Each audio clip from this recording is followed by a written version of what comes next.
L'IA est maintenant le sujet numéro un dans une très grande majorité des entreprises.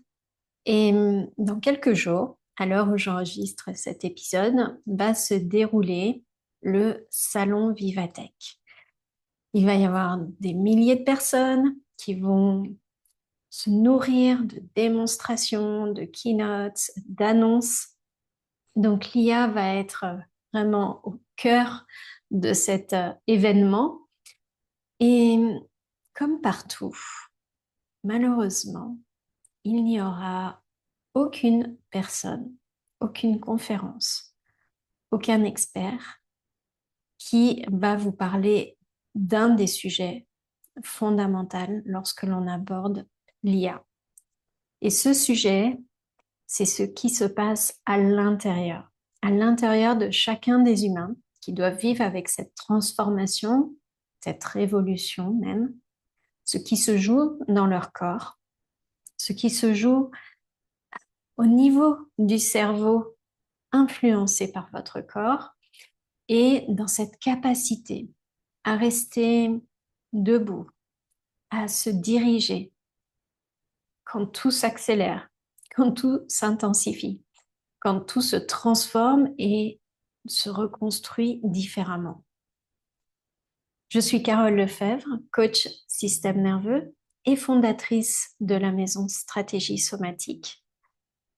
Je vous propose une mini-série sur le système nerveux à l'ère de l'intelligence artificielle pour les dirigeantes, les dirigeants et leurs entreprises. Et à travers cette mini-série de 5 épisodes, on va pouvoir aborder ce qui se joue sous la surface, ce qui est spécifique aux êtres humains, que l'intelligence artificielle n'a pas, un système nerveux. En quoi est-ce qu'il vient influencer votre manière de vous diriger dans ce contexte et comment il peut vous soutenir encore mieux pour vivre cette transformation de manière moins suffocante, moins épuisante et que ce soit au contraire une période où vous ressentez de la confiance et de l'inspiration. Alors, l'IA n'est pas une transformation comme les autres. Tout le monde l'a bien compris. Mais ce qui rend ce moment particulièrement intense, c'est que l'IA n'arrive pas dans un monde stable et elle arrive après des années qui n'ont pas laissé beaucoup d'espace pour souffler pour les dirigeantes, les dirigeants, mais aussi leurs équipes. On a connu de nombreuses transformations digitales déjà. On a traversé le Covid, des bouleversements politiques, des revirements réglementaires, une instabilité politique, économique. Donc les crises s'enchaînent à un rythme que personne n'avait anticipé.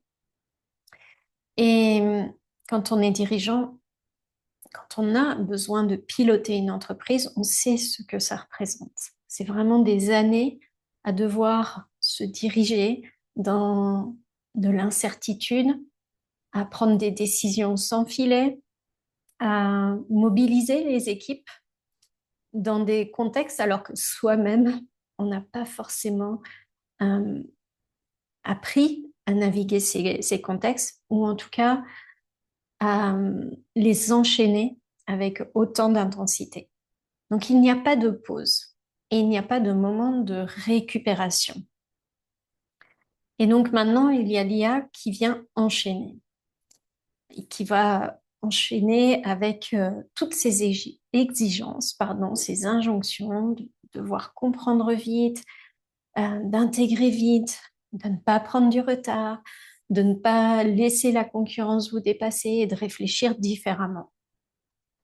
Mais ce qui est important, c'est vraiment de savoir depuis quel espace, avec quel état intérieur est-ce qu'on se dirige en tant qu'humain, en tant que dirigeant, mais aussi en tant que collaborateur d'une équipe au moment où cette révolution arrive.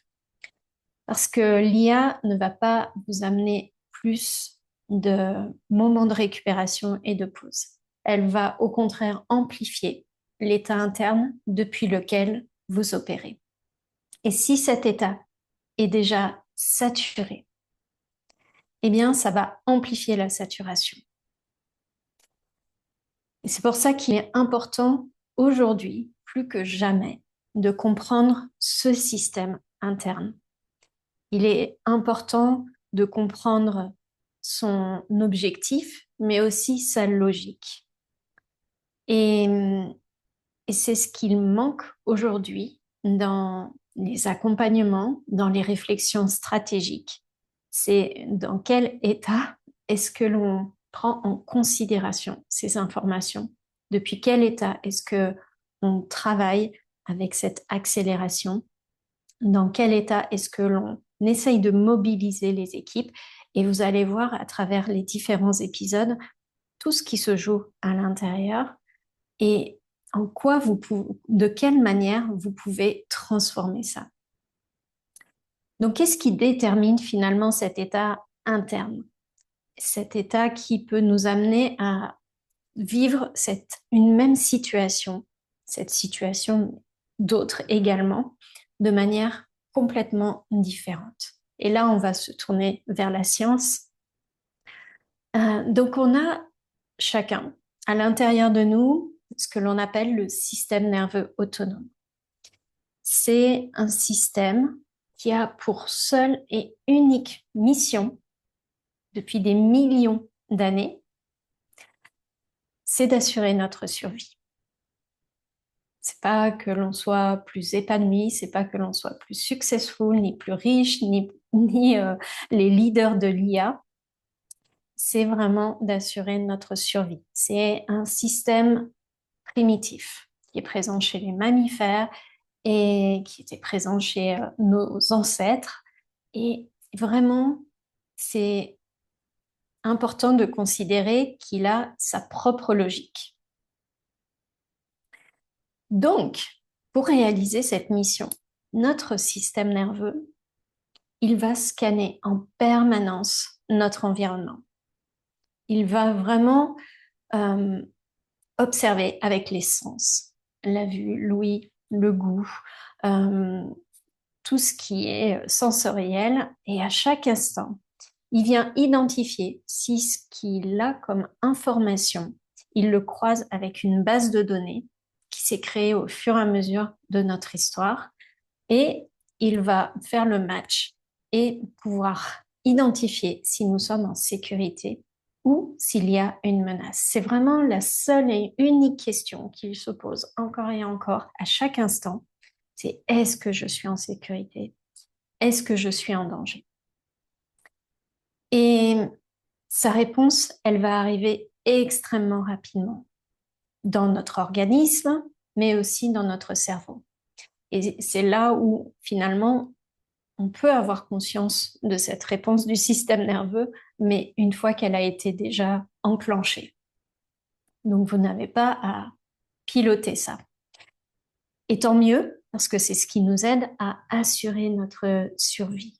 Donc on peut comprendre que ce système, il est pertinent dans des situations d'urgence, mais là où l'entreprise, les dirigeants n'ont pas encore assez, mais c'est en chemin, intégrer cette variable, cette dimension humaine et vraiment cette dimension primitive dans la manière de se diriger, dans son leadership. Et c'est pourtant là que prend racine toute notre manière de penser et de se diriger. Donc, tout ce qui va se passer avec l'IA, mais aussi en dehors de cette thématique, c'est finalement le reflet de notre système nerveux, de sa manière d'identifier les situations. Pour être très, comment dire, très simple dans la manière d'expliquer si effectivement vous sentez une odeur de brûlé. Vous n'avez pas à réfléchir, automatiquement votre système va identifier qu'il y a une menace. Pour une très très grande majorité des personnes, c'est une information qui est ancrée dans notre base de données, notre référentiel, et finalement l'organisme en microsecondes va pouvoir mettre en action mobiliser notre énergie pour assurer notre survie à travers notre rythme cardiaque, notre respiration, la circulation du sang pour pouvoir euh, se déplacer plus vite, pour pouvoir se protéger et va amener la circulation d'une certaine manière dans notre cerveau pour réagir.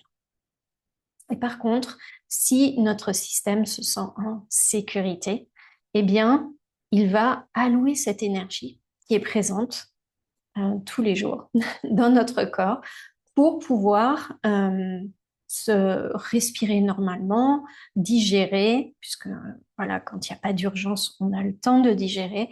Et finalement, dans la circulation du sang est beaucoup plus équilibrée dans l'organisme. Et pareil, dans notre cerveau, et vous verrez au fur et à mesure des épisodes que l'on ne va pas utiliser les mêmes parties de notre cerveau selon cette réponse du système nerveux. Et c'est ça qui finalement a pu être bousculé. Un système qui est naturellement, c'est un système qui est en sécurité. La norme pour notre organisme tel que nous sommes conçus, c'est d'avoir un système qui est en sécurité et qui, effectivement, c'est la vie. Il y a des moments de stress, mais notre système a cette capacité à basculer en moment de stress, à mobiliser l'énergie d'une certaine manière. Mais physiologiquement, nous sommes conçus pour que ces moments de stress soient ponctuels et relativement courts. Et c'est ce qui permet à notre système d'avoir cette capacité à être fluide, à passer d'un moment de stress à revenir à l'équilibre. Et vous verrez que ça a des grosses conséquences sur notre manière de penser. Mais quand on a finalement, quand je pense moi aux dirigeants et dirigeantes que j'accompagne ou que j'ai accompagnés, très souvent, et c'est ce que j'ai vécu aussi dans l'univers corporate comme dans l'univers de l'entrepreneuriat, très souvent, on a bâti notre réussite après des années de travail intense, d'acharnement, avec du stress qui a pu finalement être même valorisé au début. Et ça a été notre norme, ça a été même notre fierté, parce qu'en plus, on a obtenu des résultats. On a obtenu ce que l'on recherchait pour se sentir épanoui, pour se sentir reconnu. Et donc, pour notre système, on a associé effectivement cette énergie de stress, cette intensité, comme étant la norme pour notre sécurité. Et petit à petit, euh, finalement, pour notre système interne, qui normalement a une base solide de sécurité, eh bien, cette base, elle s'est transformée. Et la base euh, qui est vraiment prédominante, c'est celle de la survie. Et le rythme qui est celui de la survie, c'est un rythme de sprint. Donc, forcément, quand il y a un événement un peu exceptionnel, des circonstances qui viennent amplifier ce rythme, comme on a pu vivre avec des événements comme le Covid ou des circonstances plus personnelles, eh bien là, il y a un moment où le système y bascule parce qu'il n'a plus assez d'énergie pour pouvoir assurer ce mode survie. Et le corps peut avoir envoyé des signaux. Et il peut avoir envoyé des signaux comme des palpitations dans le cœur, des difficultés à respirer, la difficulté à dormir parce qu'on passe son temps à réfléchir. Quand notre système est en mode survie, c'est normal, c'est naturel. C'est pas qu'on n'a pas cette capacité à décrocher. C'est normal, il est en vigilance et il assure une réflexion en permanence pour trouver des réponses, pour trouver des solutions. Donc l'esprit, il est vraiment, vraiment saturé, les pensées sont saturées. Donc ça a pu nous convenir à un moment, et puis il a pu y avoir finalement un événement qui a fait que là, ça devenait trop. Que cette sensation de stress que l'on ne ressentait peut-être même pas, eh bien, tout d'un coup, elle nous fait suffoquer. Et c'est, ce n'est pas qu'on a une faiblesse, ce n'est pas que l'on n'est pas compétent ou pas capable de vivre ce challenge, c'est simplement une réponse physiologique, une réponse de notre corps qui l'a à assurer un peu trop de survie et n'arrive plus à trouver assez d'énergie pour assurer cette survie, mais il n'a pas la capacité non plus de revenir à l'équilibre parce qu'il a perdu cette base solide d'équilibre.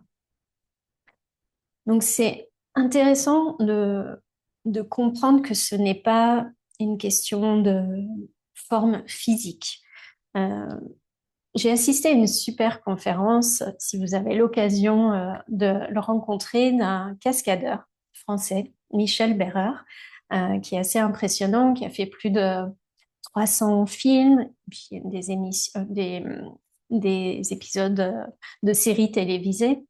Et il a beaucoup tourné, notamment avec Jean-Paul Belmondo. Et quand il fait sa présentation, il explique et il parle d'une anecdote avec Jean-Paul Belmondo, pardon, dans le fameux film Le Guignolo, où il est suspendu à un hélicoptère.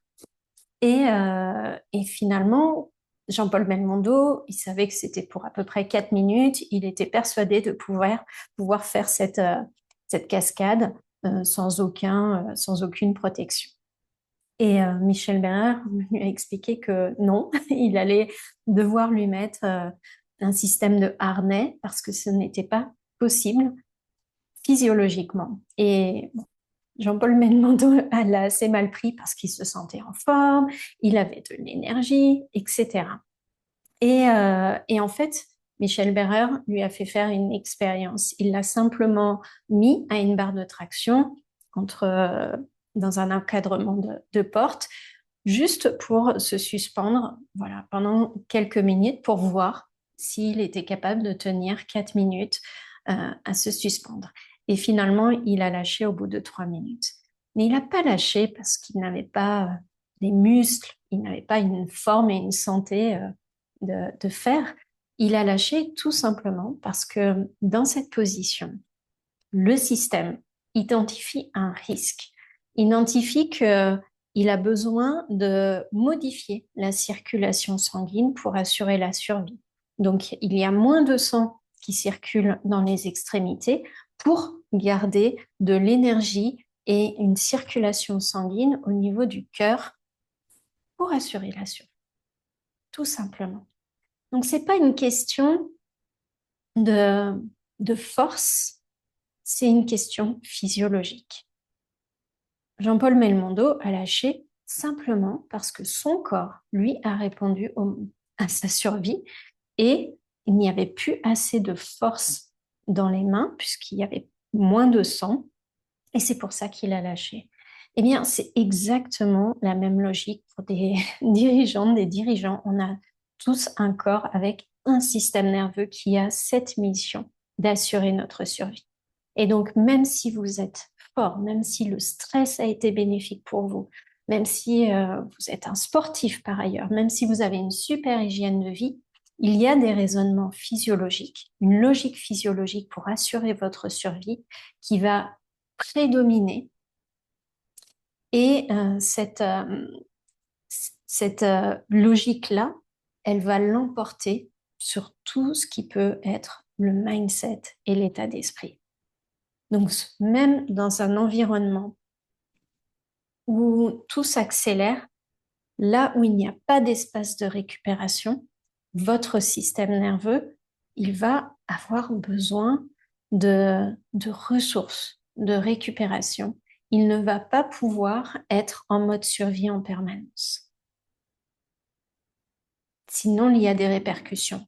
Alors, je ne suis pas là pour parler des répercussions santé. Je vous laisse en parler avec des experts, des professionnels de santé. Mais il y a des répercussions, et c'est ce qu'on va aborder à travers les différents épisodes, dans vos décisions.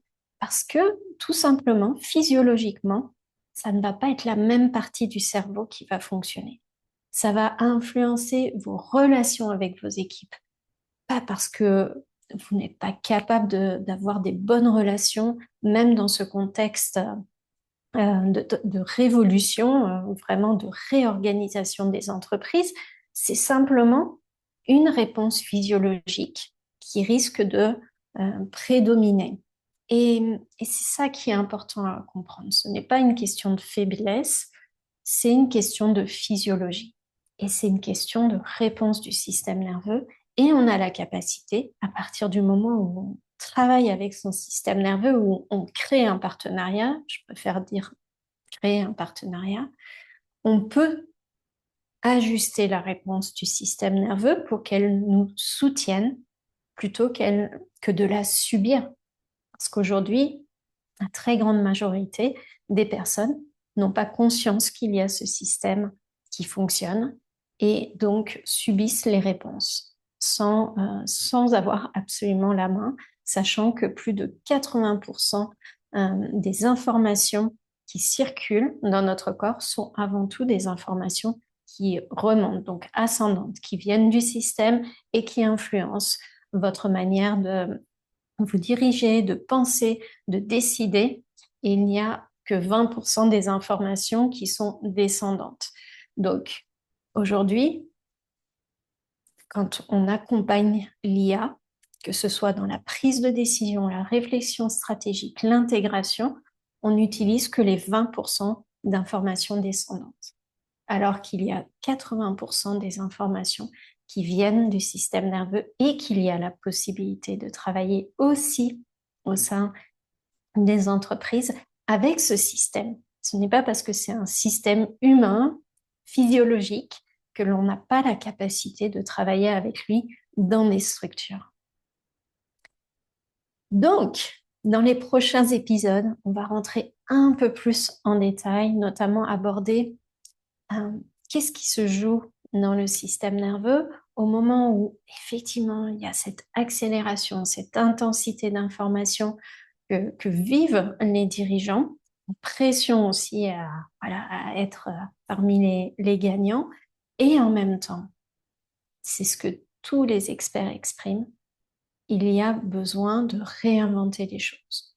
On n'applique pas l'IA simplement pour optimiser l'existant. Mais physiologiquement, vous allez voir que on demande deux choses différentes à nos systèmes. Et ça peut vraiment créer un blocage ou un surmenage, une surcharge chez les dirigeantes et les dirigeants. On va aborder aussi ce qui se joue dans la résistance à l'IA. Il peut y avoir des bonnes résistances, et il y a aussi des résistances qui peuvent être mieux accompagnées, mais on parle beaucoup de sécurité psychologique, mais cette sécurité, elle naît dans le système nerveux et elle a besoin d'être physiologique avant tout. Et on approfondira effectivement ce qui se joue dans ce système et comment amener finalement nos systèmes de manière individuelle ou collective à mieux nous accompagner, nous permettre de vivre cette révolution, donc à titre individuel ou au sein des entreprises. Donc j'ai hâte de vous retrouver pour les prochains épisodes et je crois profondément que ce que vous allez découvrir va changer votre façon dont vous regardez non seulement l'IA, mais votre propre capacité à naviguer avec ce qui vient. À très vite.